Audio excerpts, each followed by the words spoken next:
Lord, ఈ రోజు నా ద్వారా దేవుడు మీకు ఇస్తున్న ఆత్మీయ ఆహారం ఏంటి అంటే కొన్ని విషయాలు మీతో పంచుకోవాలని ఆశపడుతున్నాను.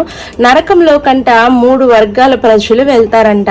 అంటే ఎలాంటి వారు అనేది చెప్తాను చూడండి. రక్షణని నిర్లక్ష్యం చేసేవారు, అంటే రక్షణ విలువ తెలుసు, దేవుడి విలువ తెలుసు, అన్నీ తెలిసి కూడా రక్షణ తీసుకుందాంలే, యేసుప్రభుని తర్వాత నమ్ముకుందాంలే, బాప్తిసం తర్వాత తీసుకుందాంలే అని నిర్లక్ష్యం చేస్తారు కదా, వారు నరకంలోకి వెళ్ళే అవకాశాలు ఉన్నాయంట.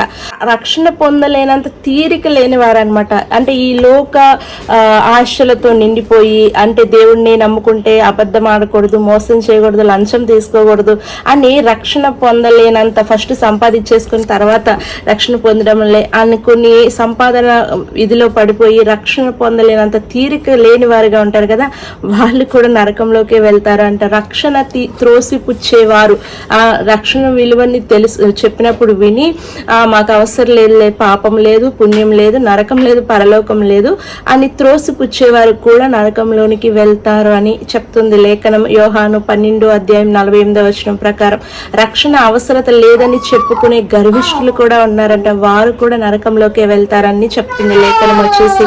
అది మత్తయి సువార్త 5:20 చూస్తే మనకు అర్థమవుతుంది. రక్షణను తిరస్కరించేవారు అనమాట. రక్షణ విలువ తెలిసి కూడా మాకు యేసుప్రభు అక్కర్లేదు, రక్షణ అక్కర్లేదు, బాప్తీసం అక్కర్లేదు, పరలోకము కూడా అక్కర్లేదు, మేము ఈ లోకంలో ఎలా మాకు ఇష్టం వచ్చినట్టు మేము బ్రతికేస్తామని రక్షణని ఉద్దేశపూర్వకంగా తిరస్కరించే వారు కూడా నరకంలోకి వెళ్తారంట. రక్షణను లక్ష్య పెట్టలేనంత జ్ఞానము గలవారంట.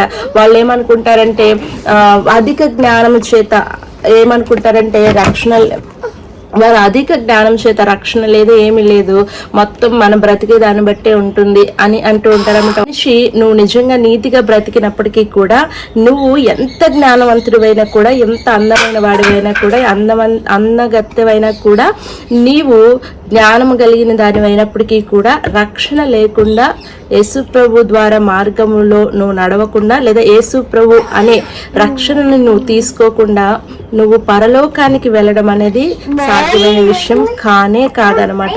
ఇది గొప్పవారు చెప్పడం కాదు అని దేవుడు అల్పులైన మమ్మల్ని ఏర్పాటు చేసుకుని మీకు చెప్పిస్తున్నాడు. కాబట్టి రక్షణను లక్ష్య పెట్టలేనంత జ్ఞానవంతులని మీరు అనుకోవద్దు.